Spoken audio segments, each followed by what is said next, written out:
Sud Radio, l'invité politique,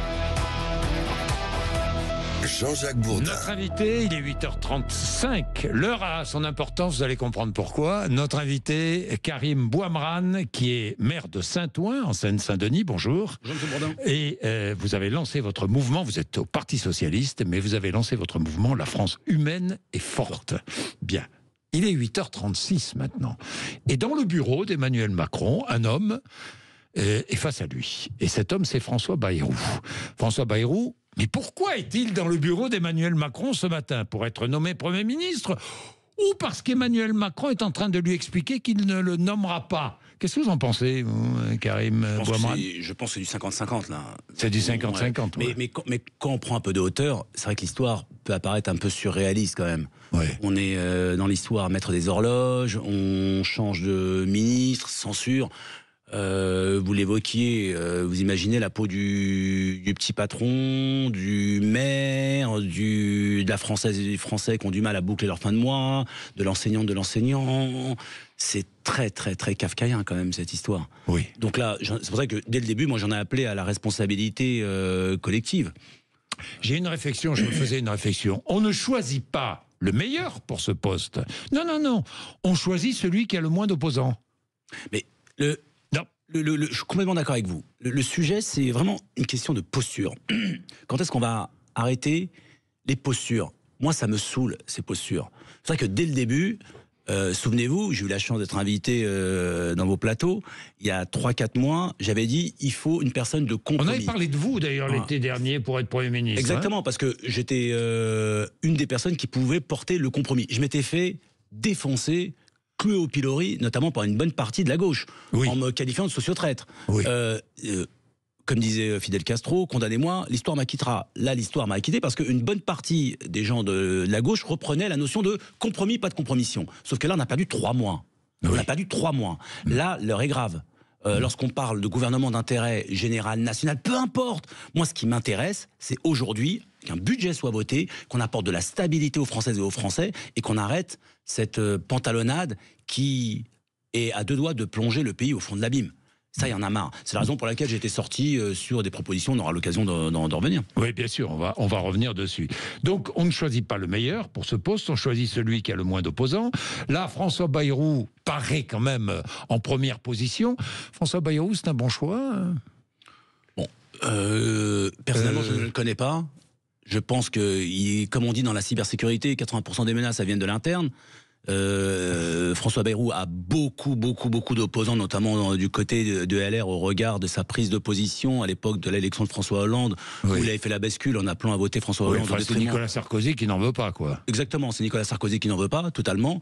Maintenant, la question, c'est... on revient sur la même chose. Si François Bayrou arrive à apporter de l'apaisement et se disent, OK, ce gouvernement va nous donner la possibilité de tenir jusqu'en 2027, aujourd'hui, j'achète, parce que je n'y crois plus.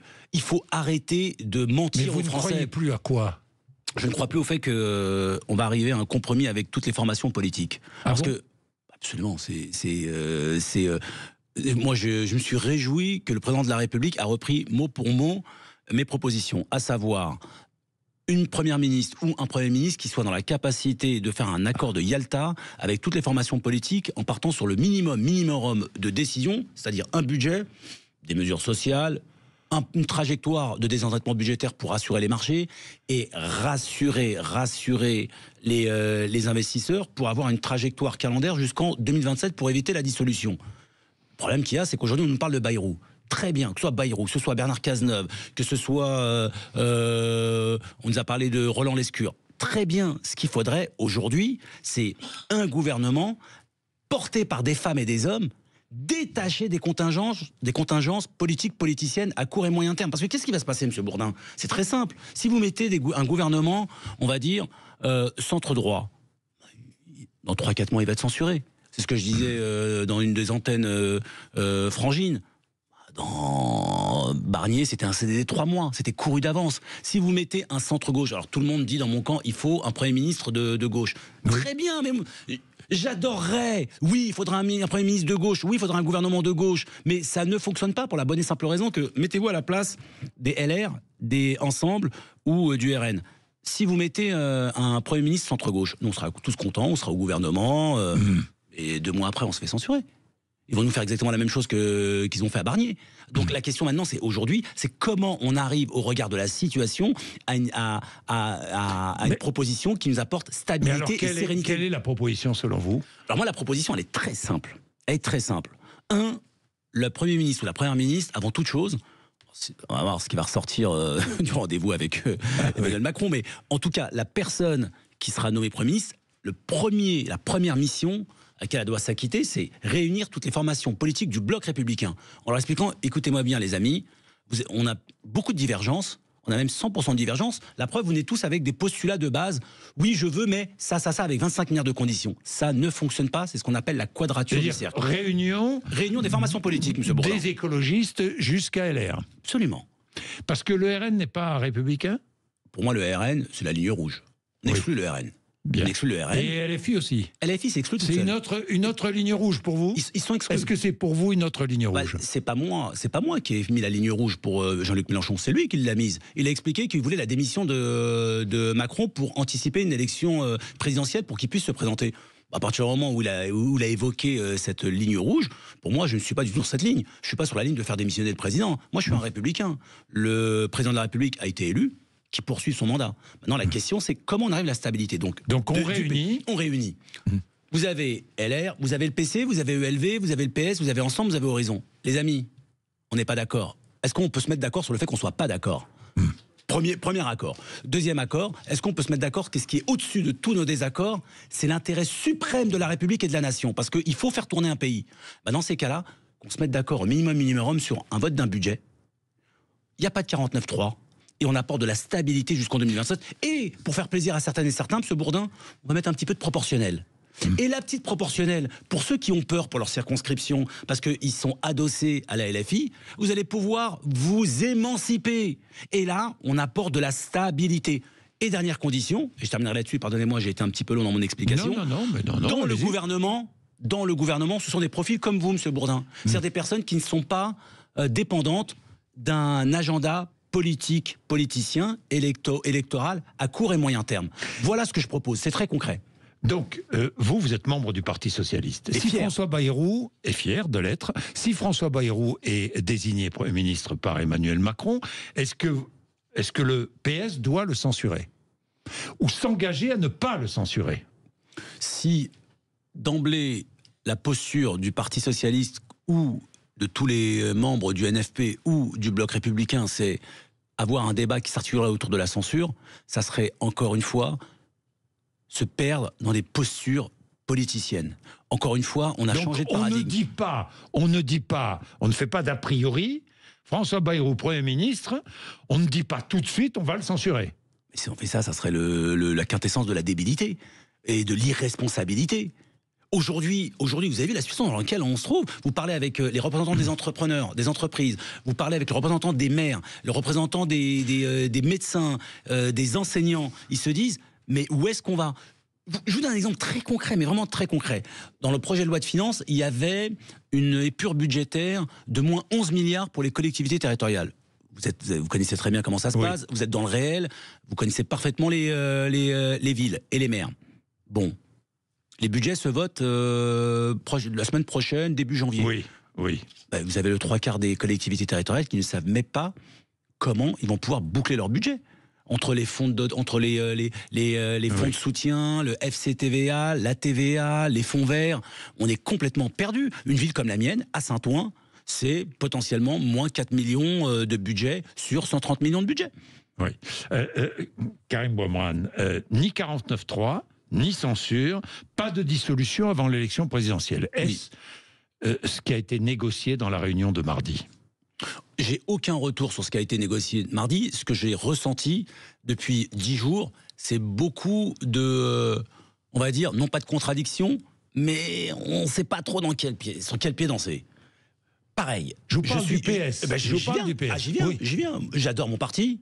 Oui. Je suis amoureux de mon parti et je suis fier de mon parti. Sauf que, pareil, moi c'est pour ça que j'aime bien être chez vous. Moi j'aime bien quand on dit les choses. Oui. Sans ambiguïté. Si mon premier secrétaire, Monsieur Faure, Olivier Faure, camarade Olivier, part sur une trajectoire qui est la suivante. Je veux être le Premier ministre. Et je veux porter une partie dans mon gouvernement, les écologistes, le PC, etc. Mais voilà mes conditions et voilà pourquoi cette proposition apporterait sérénité, apaisement pour le pays. Très bien. Là, on entame un débat. Sauf que là, on ne comprend rien. Au départ, c'est bloc républicain, pas républicain. On revient avec une liste de conditions. Vous savez, au bout d'un moment, quand vous venez avec 25-50 conditions, c'est que vous ne voulez pas trouver de deal. Donc, mais qu'on dise les choses, on ne comprend rien. On a les changements de posture d'une partie du NFP, ELV, qui disent au départ, on est prêt à négocier avec le bloc républicain, hors LR. Mais en fin de compte, on veut... Mais le NFP est mort. Franchement, Karim Bouamran. Le NFP est mort. C'est quoi le NFP? Le NFP, ça a été, c'est une belle coalition de circonstances qui nous donne la possibilité de gagner contre le RN. Le NFP a été, on va dire, la fin de la récré du NFP a été sifflée par Jean-Luc Mélenchon et M. Bompard, qui dès le départ avait dit il n'y aura pas de primaire, il n'y a qu'un seul candidat. Pour nous, à gauche, c'est celui de Jean-Luc Mélenchon. Donc à partir du moment où on impose un candidat, c'est la fin de la récré. Le NFP est mort. Oh, disparaît. Il a été acté comme sa disparition a été actée. Mort clinique à partir du moment où Jean-Luc Mélenchon l'a décidé. Est-ce que, soyons concrets, toujours. Justement, je sais, j'aime bien. Est-ce qu'il faut garder Bruno Retailleau à l'intérieur? Franchement, M. Bourdin, ça c'est pas à moi de décider. Non, mais ce que vous en pensez? Monsieur, s'il y a une personne sur le plan politique que je combats au niveau de ses valeurs, au niveau de sa prise de position, au niveau de ce qu'il incarne, c'est bien Monsieur Retailleau, avec sa énième loi sur l'immigration, avec ses déclarations qui ne sont pas dans l'apaisement, dans la sérénité, mais dans la fragmentation, dans le clivage. Et je pense qu'aujourd'hui, on l'a vu avec la concorde nationale provoquée lors des Jeux Olympiques, ça serait bien qu'on change de paradigme au niveau politique. Moi, j'en ai marre, c'est ce que je disais encore hier dans mon conseil municipal, j'en ai marre des postures où on cherche à monter les uns contre les autres, ceux qui vivent en région contre ceux qui vivent en métropole, ceux qui sont riches contre ceux qui sont pauvres, les blancs contre les noirs, les croyants contre les non-croyants. Il y a un besoin de sécurité. Vous êtes maire à Saint-Ouen, vous imaginez bien que vous êtes confronté à tout cela. Il y a un vrai besoin de sécurité. Là, c'est un autre sujet, ça. Oui. Donc, le régalien, bien sûr qu'il faut du régalien, de la sécurité, bien sûr qu'il faut de la sécurité, de l'autorité, bien sûr qu'il faut de l'autorité, du civisme, du respect des institutions, la réappropriation de l'espace public, montrer qu'il n'y a rien qui est au-dessus de la République. La sécurité, Monsieur Bourdin, c'est une valeur de gauche. Toutes les personnes qui sont autour de cette table... Mais la gauche l'a oublié longtemps. Oui, par idéologie, par fausse interprétation idéologique, par pudibonderie, par parfois dérive gauchisante et par déconnexion avec le réel. Quand vous êtes maire, que ce soit d'un village ou que ce soit d'une ville comme Saint-Ouen, le fait de se sentir en sécurité, quelle que soit son origine sociale, quelle que soit son orientation sexuelle, son âge, c'est une priorité non pas uniquement constitutionnelle, mais une priorité citoyenne et républicaine. Le PS menace d'exclure tous ses membres qui entreraient dans un gouvernement qui ne serait pas de gauche. Vous comprenez cette position extrême? C'est pareil, pourquoi on s'énerve comme ça? Ouais. Mais pourquoi on est dans le... On ne sait même pas qui est-ce qui va être nommé. On se fend d'un tweet comme cela, comminatoire. Attention, on est encore dans cette espèce de tribunal des consciences. Est-ce que un socialiste a sa place dans un gouvernement de droite? Non. Est-ce qu'un socialiste, ça il serait de droite, est-ce qu'un socialiste doit être dans une logique de se compromettre dans un gouvernement qui prendra des mesures antisociales? Non. Est-ce qu'un socialiste aujourd'hui a un rôle d'apaisement, d'apporter de la sérénité et de contribuer au sens de la responsabilité? Donc dans un gouvernement de compromis, oui. Mais bien sûr. Mais bien sûr, mais pourquoi? Parce qu'aujourd'hui, au moment où je vous parle, vendredi 13 décembre, on n'est pas dans la même situation que fin août 2024. Les conséquences de la dissolution au niveau du produit intérieur brut, au niveau de la croissance, sont dévastatrices. Aujourd'hui, on est dans le flou non pas artistique, le flou économique politique, géopolitique. Sur la réforme des retraites, est-ce qu'il faut abroger absolument ou est-ce qu'une conférence sociale serait une bonne solution? Une conférence sociale serait une bonne solution. C'est aujourd'hui, est-ce qu'on a la même ensemble En Marche, ex-En Marche, ceux qui ont mis en avant cette réforme, en font comme une condition incontournable, indispensable, étant donné que c'est la marque de leur mandat. Le Parti Socialiste, mon parti, on a des éléments, on va dire, dits incompressibles. On se met autour de la table et on discute. Et on discute aussi avec les syndicats. Et on apporte de l'apaisement. On n'est pas dans une logique de « nous, la ligne rouge ». Il n'y a que des lignes rouges. Il n'y a que des lignes rouges. Donc, à partir du moment où il y a eu des lignes rouges, ça devient non pas des lignes, ça devient des barbelés, ça devient un blocage. Et les victimes collatérales, ce sont les Françaises et les Français. Oui. Vous pourriez être candidat à l'élection présidentielle un jour, Karim Bouamrane? Je pense que quand on est responsable politique comme moi, ce sont des options qui sont dans le scope. Mais aujourd'hui, la personne qui vient chez Jean-Jacques Bourdin et qui dit « je suis candidat à l'élection présidentielle », comme ce fut le cas de certains, je dis « mais ils sont complètement à côté du film ». Et aujourd'hui, mon enjeu, c'est bien gérer mon mandat de maire, contribuer à la sortie de crise sans fausse modestie mais avec l'humilité qui s'impose et mettre toute mon énergie pour que arriver à un moment dans lequel nous nous trouvons, nous puissions éviter l'abîme et apporter de l'espoir et de l'espérance et faire cause commune. Vous servez le public aujourd'hui, Karim Bouamrane, vous étiez dans le privé auparavant, vous pouvez juger des deux en quelque sorte. Aujourd'hui, quel est le service que vous rendez à la population ?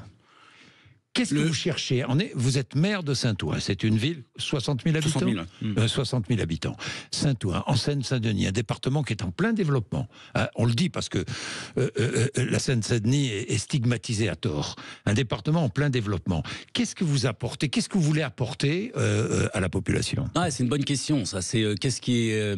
Qu'est-ce qui vous guide? Qu'est-ce qui me guide? Le driver, le sens. Moi, le premier élément, c'est très concret. C'est pour ça que j'aime bien revenir au basique quand on fait de la politique, l'intérêt général, surtout quand on est élu. Déjà, contribuer à améliorer la vie des gens concrètement. Se dire, ouais, d'accord, mais c'est ça. Déjà, on revient au basique. 2, redonner de la fierté aux gens. Redonner de l'espoir aux gens. Nous, on est la génération intermédiaire. Je me dis, quand nos gamines et nos gamins nous croisent, se disent, tiens, j'ai de l'espoir, je suis fier d'être dans mon territoire, je suis fier d'être française et français, je suis fier de me dire je peux être l'architecte de ma propre vie, c'est-à-dire choisir ma vie et pas la subir. Je suis fier de me dire grâce à la puissance publique, je peux me soigner, je peux bénéficier d'une éducation de qualité, je peux avoir un logement de qualité. Moi je sais ce que c'est de ne pas avoir un logement de qualité quand j'étais enfant, c'était le cas. Je sais ce que c'est pouvoir bénéficier d'une éducation républicaine, je sais ce que c'est pouvoir bénéficier d'une puissance publique qui nous apporte de la culture, des infrastructures sportives et puis écrire une histoire commune. Moi, c'est ça qui m'intéresse. C'est de me dire, un profil comme Monsieur Bourdin ou Karim Bouamrane ou Chloé ou le petit Moussa, on arrive à faire cause commune et se retrouver autour de projets communs. Voilà ce qui me guide. Et rendre les gens heureux. J'ai une question qui va peut-être choquer. Est-ce qu'un Français d'origine maghrébine comme vous pourrait devenir président de la République? Non, c'est pas une question choquante et je vous remercie de me poser la question. Je pense que oui. On m'a posé la question à l'époque quand j'étais en 2017. On me posait la question, est-ce que un Français d'origine maghrébine, de confession musulmane, noir en plus, de couleur noire, avec une tête de Cubain ou de Dominicain ou de Caraïbien, peut devenir maire de Saint-Ouen? Vous savez, les Françaises et les Français sont quasiment le peuple le plus intelligent de la Terre, je le dis sans fausse idée patriotique. Oui, parce qu'à partir du moment où vous avez un projet clair, une vision claire, vous êtes aligné et vous contribuez, vous donnez de l'espoir et de l'espérance, la France... Vous avez été vous-même victime de racisme? Pas, alors... Est-ce que j'ai été victime en frontal? Non, mais c'était plus du racisme sournois. Mais comme du racisme pour mes amis qui viennent des Cévennes ou qui viennent de Bretagne ou qui viennent du Pays Basque, où cette espèce d'arrogance, de mépris de classe, de mépris territorial, ce côté parfois on va dire la discrimination et la sournoise et le racisme sournois de classe. Il est plus fort que le racisme phénotype ou de religion. C'est cette espèce... Tu n'es pas du sérail, où vous êtes obligé de travailler 4-5 fois plus. Vous le sentez, ça? Encore? Je le sens.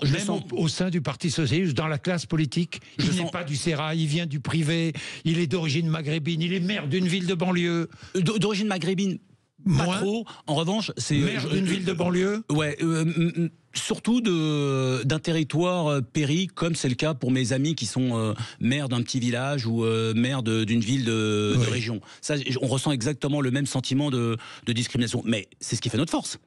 On a une résilience, on a une détermination, et c'est ce qui fait de nous qu'on est amoureux de la République, et c'est ce qui fait de nous qu'on a une vision, non pas qui dérange, mais qui apporte de la fraîcheur et qui est alignée avec le réel. Parce que nous, on est dans le réel. Lorsqu'on vient ici dans les studios, on discute, que ce soit avec Juliette, ou que ce soit avec ceux de l'accueil, ou que ce soit avec le chauffeur de taxi, on est dans le réel. On peut être en accord, en désaccord, mais on est dans le réel. On n'est pas déconnecté, on n'est pas en vase clos. Et ça, je pense qu'aujourd'hui, la classe politique française, comme la classe culturelle française, comme la classe dirigeante française, a besoin de ce coup de jus, ce coup de juice, comme diraient les anglo-saxons. Merci Karim Bouamran d'être venu nous voir ce matin sur l'antenne de Sud Radio. Il est 8h56. Patrick Roger, juste après les infos de 9h.